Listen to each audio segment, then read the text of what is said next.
हमारे मन में गंदे विचार क्यों आते हैं? हम नहीं चाहते पर फिर भी हमारे मन में गंदे विचार आते रहते हैं। लेकिन क्यों मन ही हमारा सबसे बड़ा दोस्त है और मन ही हमारा सबसे बड़ा शत्रु है? जब हम अपने मन के हिसाब से चलते हैं तो मन हमें भटका देता है, और जब हम मन को संतुलित कर लेते हैं तो हम अपनी जिंदगी में सब कुछ का लेते हैं। हम हमारे मन में आने वाले गंदे विचारों को रोकने की कोशिश करते हैं, पर जितना हम रोकते हैं उतने यह विचार हमारे अंदर प्रवेश करते जाते हैं। आप जिस चीज से जितना दूर भागोगे उतना ही वह चीज आपको अपने पास लेगी, इसीलिए उसे चीज से भागो मत, उसे पर संतुलन कायम करो।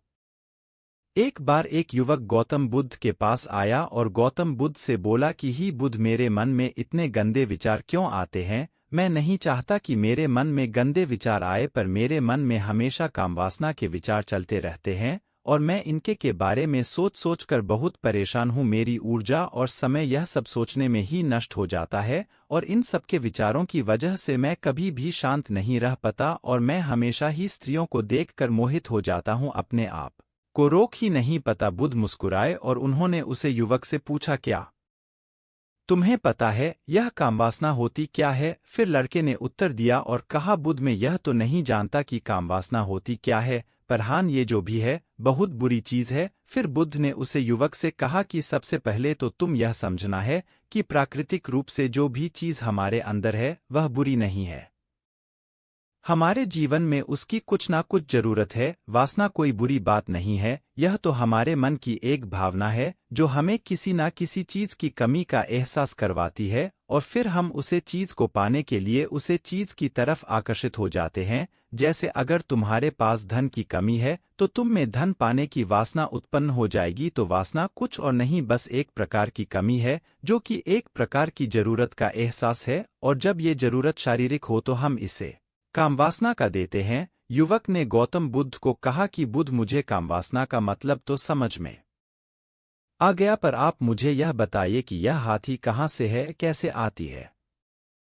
यह गौतम बुद्ध ने कहा कि कामवासना कहीं से आती नहीं है, यह तो हमारे अंदर ही होती है, और इसका होना तो जरूरी भी है, तभी तो मानव जाति का विस्तार होगा। युवक ने कहा, जब यह हमारे अंदर ही है और जरूरी भी है तो फिर लोग इसे गलत क्यों बोलते हैं? बुद्ध ने कहा कि यही तो समस्या है, लोगों ने कामवासना को गलत तरीके से सोच लिया है, इसे छिपाने की दबाने की कोशिश करते हैं। कामवासना गलत नहीं है, बल्कि कामवासना का गलत तरीके से प्रयोग करना गलत बात है। लोग जिससे प्रेम करते हैं बस उसी के लिए जीने लग जाते हैं, उसे पाना ही अपना लक्ष्य बना लेते हैं और उसी के बारे में हमेशा सोचते रहते हैं, पर यह सब गलत है। बुद्ध ने योग से कहा, क्या तुम्हें पता है जानवरों में भी कम वासना होती है? युवक ने उत्तर दिया, हाँ बुद्ध, जानवरों में भी कामवासना होती है, क्योंकि जानवर भी तो आखिर अपनी पीढ़ी को आगे बढ़ाएंगे। बुद्ध ने कहा, तो फिर हम जानवरों की कामवासना को गलत क्यों नहीं कहते? युवक ने कहा, मुझे नहीं पता महात्मा, आप ही मुझे बताइए। गौतम बुद्ध ने कहा कि जानवर अपनी कामवासना का प्रयोग आनंद प्राप्ति के लिए नहीं करते, वह तो सिर्फ संतान उत्पन्न करने के लिए कामवासना का उपयोग करते हैं। जानवरों को प्रकृति ने इतनी समझ नहीं दी कि वह कामवासना को अपने सुख का आधार बना सके, जबकि मनुष्य अपनी समझ के बलबूते पर प्रकृति में पाई जाने वाली प्रत्येक वस्तु को अपने सुख के लिए अपने प्रयोग करता है। हम इंसानों ने ही कामवासना को अपने सुख का साधन बना लिया है, जबकि प्रकृति ने तो हमें अपने वंश को आगे बढ़ाने के लिए दिया था, लेकिन इंसानों ने इसे अपने जीवन का परम लक्ष्य बना रखा है, और इस तरह से कामवासना का बेलगाम हो जाना गलत है। युवक ने मुझसे पूछा, महात्मा जी, ये कम वासना हम पर हावी क्यों होती है, क्यों यह बेलगाम हो जाती है? तब गौतम बुद्ध ने कहा कि सुनो, अब जो मैं तुम्हें बताऊंगा उसे तुम ध्यानपूर्वक सुनना। कामवासना का सारा खेल तुम्हें समझ ए जाएगा, तुम्हें तुम्हारे सारे सवालों का जवाब मिल जाएगा, बस तुम्हें ध्यान से सुनकर समझना है। फिर गौतम बुद्ध युवक को बताना शुरू करते हैं। एक बार की बात है, एक आश्रम में गुरु और उनके शिष्य रहा करते द, जिससे रोजाना आश्रम के बाहर स्थित गांव में दीक्षा लेने के लिए जाते द। उसे आश्रम का एक शिष्य जिस गांव में भिक्षा लेने जाता था, उसे रास्ते में एक नदी पद्धति थी जिससे रोज उसी रास्ते से भिक्षा लेने जाता था। एक दिन उससे ने देखा कि एक लड़का पेड़ के पीछे छिपा है। वह उस लड़के के पास गया और उससे जाकर बोला, भाई तुम इस पेड़ के पीछे छिपकर क्या देख रहे हो? लड़के ने कहा, अरे तुझे नहीं दिख रहा क्या कि मैं क्या देख रहा हूँ? तब साइज ने नदी की तरफ देखा तो वहां पर कुछ लड़कियां पानी भर रही थी। वो लड़कियां 14-15 साल की होगी। तब से ने उसे लड़के से कहा, अरे भाई वहां पर तो लड़कियां पानी भर रही है, इसमें छिपकर देखने वाली क्या बात है? तब वो लड़का शीशे की तरफ देखकर उससे कहता है, अरे पागल तुम्हें दिखाई नहीं दे रहा क्या कि कैसे यह परियां नदी से पानी निकल रही है? जरा उनकी अदाओं को तो देखो, उनके कोमल शरीर को देखो, उनकी पतली कमर मटके को उठाते समय बाल खाती है और उनके बाल उनकी कमर पर कैसे लहरा रहे हैं, मानो सुंदरता बिखरी पड़ी हो। जिससे ने फिर नदी की तरफ से कहा और इस बार वह इससे देखता ही चला गया। अभी तक तो कुछ भी नजर नहीं आ रहा था और वह बिल्कुल निर्भय था, उसे किसी भी बात का कोई डर नहीं था। लेकिन अब वो छिपने लगा और उन लड़कियों को देखने लगा जैसे उसने कोई अपराध कर दिया हो। और जब वो छिपकर उन लड़कियों को देख रहा था तभी वो अचानक अंदर से कौंप गया और उसने कहा कि ये मैं क्या कर रहा हूँ? मैं जो कर रहा हूँ वो सही नहीं है, मुझे यहाँ से चले जाना चाहिए। और फिर वह जल्दी से वहाँ से चला गया। वो आश्रम पहुँच जाता है। आश्रम जाकर वो अपने कार्यों में लग गया। लेकिन जो अभी वह देखकर आया था वही उसकी आंखों के सामने बार बार आ रहा था। उसके मन में वही दृश्य चल रहा था, उसका मन वही सब कुछ देखने के लिए लड़ाई हो रहा था। उसका किसी भी काम में मन नहीं लग रहा था। सुबह होते ही वह रोज जल्दी ही भिक्षा के लिए आश्रम से निकल जाता और उसे नदी के पास वाले पेड़ के पास जाता जहां पर वह लड़का पहले से मौजूद रहता था। उसके साथ मिलकर लड़कियों को छुप छुप कर देखता था। अब वह इससे रोज ऐसा करने लग गया, यह उसके रोज का काम हो गया। अब उसे शिष्य का मन किसी भी काम में नहीं लगता था, वो हमेशा ही किसी न किसी प्रकार के विचार में उलझा रहता। वो आश्रम के कार्यों को भी ठीक ढंग से नहीं कर पा रहा था, ना वो ठीक से सो पाता था, ना वो ठीक से खाना खा पाता था। उसका मन बेचैन सा रहता था। उसका मन बार बार उन लड़कियों के सौंदर्य को देखने के लिए लालायित हटता था। जब गुरु भिक्षा देते तब भी उसे हिस्से का मन कहीं और विचारों में खोया रहता था। गुरु ने अपने शिष्य की इन हरकतों को बाप लिया था। तब एक दिन गुरु ने शिष्य को अपने पास बुलाया और कहा कि आज से मैं भी तुम्हारे साथ भिक्षा मांगने चलूंगा, तुम और मैं साथ साथ भिक्षा मांगने चलेंगे। तभी सृजन गुरु को माना करते हुए बोला, नहीं गुरुदेव, आप परेशान क्यों हो रहे हो? मैं अकेला ही ठीक से भिक्षा मांग सकता हूँ। गुरु ने शिष्य से कहा कि ठीक है, तुम अकेले ही भिक्षा मांगने जाओ। जिससे तुरंत वहां से भिक्षा मांगने के लिए निकल गया। हिस्से को जाने के बाद गुरु भी आश्रम से निकल गए और शीशे का पीछा करने लगे कि वो कहाँ जाता है, किस मिलता है। यह सब देखने के लिए उसके पीछे पीछे चलने लगे। थोड़ी दूर जाने के बाद गुरु ने देखा कि उनका शिष्य एक लड़के के साथ एक पेड़ के पीछे अपराधी की तरह छिपा हुआ है और छिपकर कुछ देख रहा था। गुरु भी अपने शिष्य के पीछे जाकर खड़े हो गए कि आखिर उनका शिष्य क्या देख रहा है, जिसे देखने के लिए वो पेड़ के पीछे अपराधियों की तरह छिपा पड़ा है। गुरु ने देखा कि उनका शिष्य पेड़ के पीछे छुपकर लड़कियों को देख रहा था जो कि नदी से पानी भर रही थी। तभी गुरु ने शिष्य को कहा कि तुम क्या देख रहे हो? अपने गुरु की आवाज सुनकर वह इससे घबरा गया और उसके पसीने छूटने लगे। वह थरथर कांपने लगा जैसे किसी चोर को चोरी करते समय रेंज हाथों पकड़ लिया हो।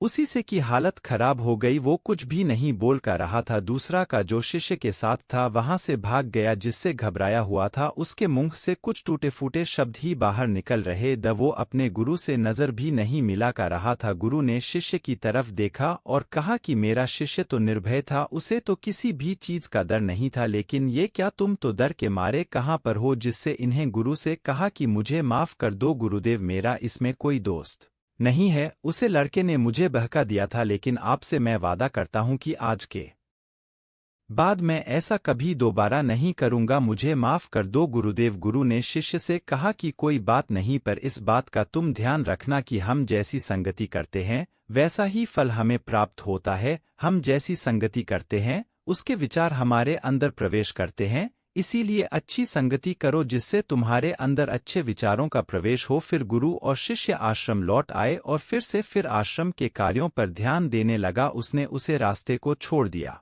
और दूसरे रास्ते से जाने लगा। वो अपने काम को ध्यान से करता, लेकिन धीरे धीरे उसके अंदर क्रोध उत्पन्न हो गया और फिर वो दूसरे हसन पर क्रोध करने लगा और बेचैन देने लग गया। अब वो सही समय पर भोजन भी नहीं करता था, वो भोजन भी बहुत कम खाता था। एक रात गुरु शीशे के पास आए और उसे बोले कि अब तक तुमने कितनी बार अपना वादा तोड़ दिया। यह सुनकर शिष्य अपने गुरु के चरणों में गिर गया और रोने लगा। रोते रोते ही उसने गुरु से कहा कि गुरुदेव, मैं कई बार अपना वादा टूट चुका हूँ, फिर वादा कर लेता हूँ, लेकिन हर बार मैं वादा तोड़ देता हूँ। मेरा मन मेरे नियंत्रण में है ही नहीं। मैं बहुत कोशिश करता हूँ कि मैं अपने मन से सारे बुरे विचारों को निकल डन, लेकिन मैं चाहकर भी ऐसा नहीं कर पा रहा हूँ। फिर गुरु ने शिष्य को कहा कि चलो मेरे साथ। गुरु शिष्य को आश्रम के बगीचे में लेकर गए और किसी से कहा कि देखो, यहाँ पर कुछ या बनी हुई है जिससे नदी का पानी इन पौधों तक आ रहा है और यह पानी एक निरंतर भाव से ए रहा है। क्या तुम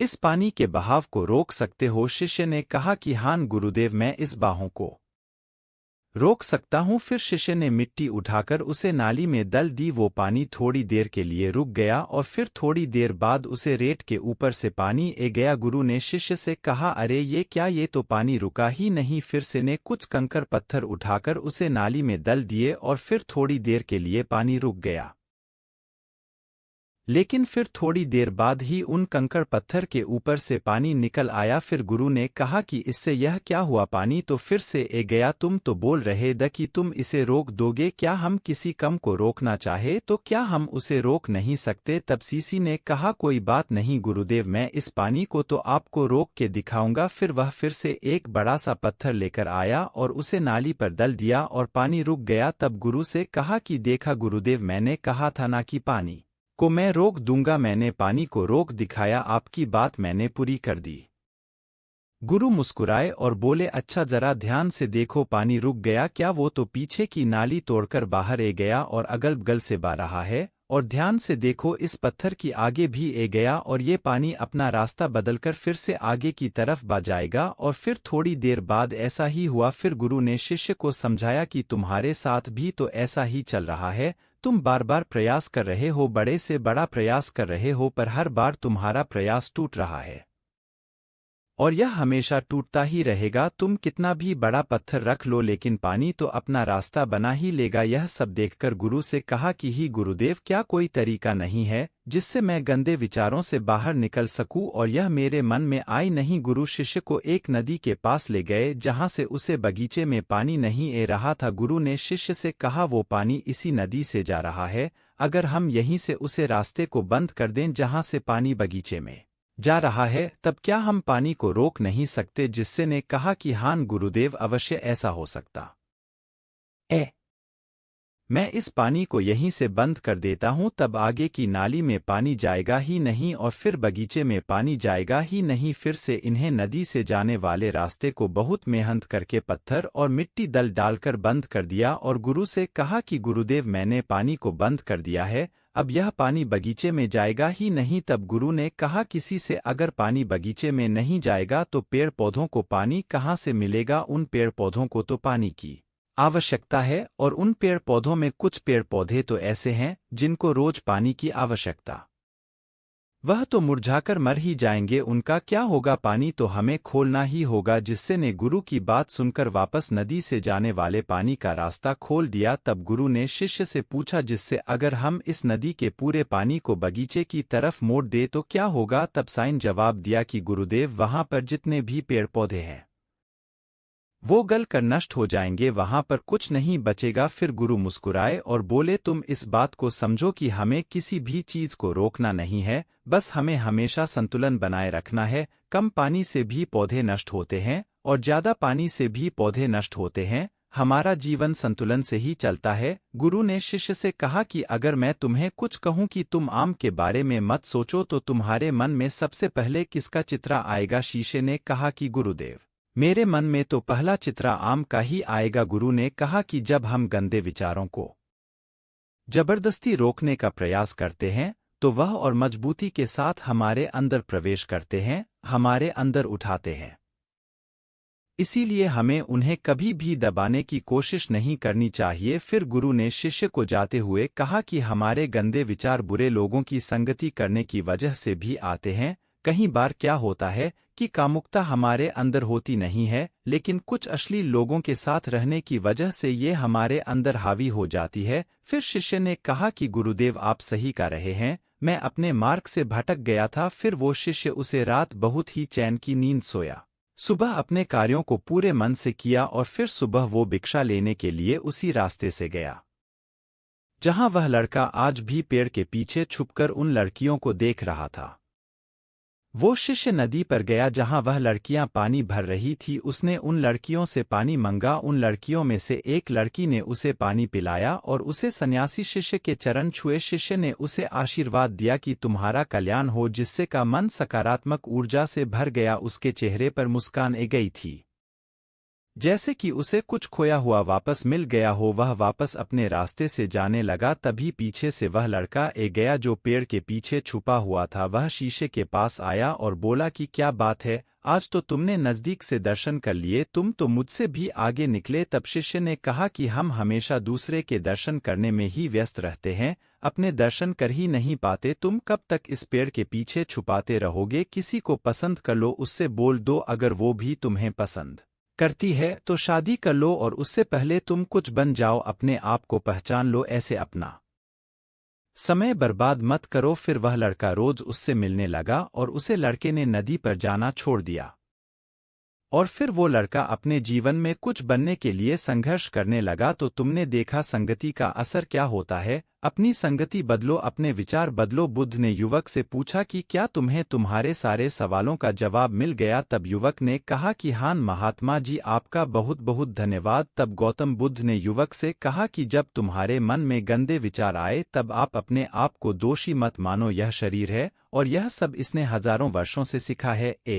केवल तुम्हारे सोच लेने से, शपथ लेने से ये टूटने वाला है नहीं, लेकिन तुम्हारे पास वो शक्ति है, वो ऊर्जा है जिसका तुम्हें संतुलन उपयोग करना है। तुम एक जीवित ऊर्जा हो जो कुछ भी अनुभव करने के लिए स्वतंत्र है, जो निर्माण करने के लिए स्वतंत्र है। इसीलिए तुम अपने आप को पहचानो। यह बोलकर गौतम बुद्ध मोहन हो गए और वो युवक वहां से चला गया।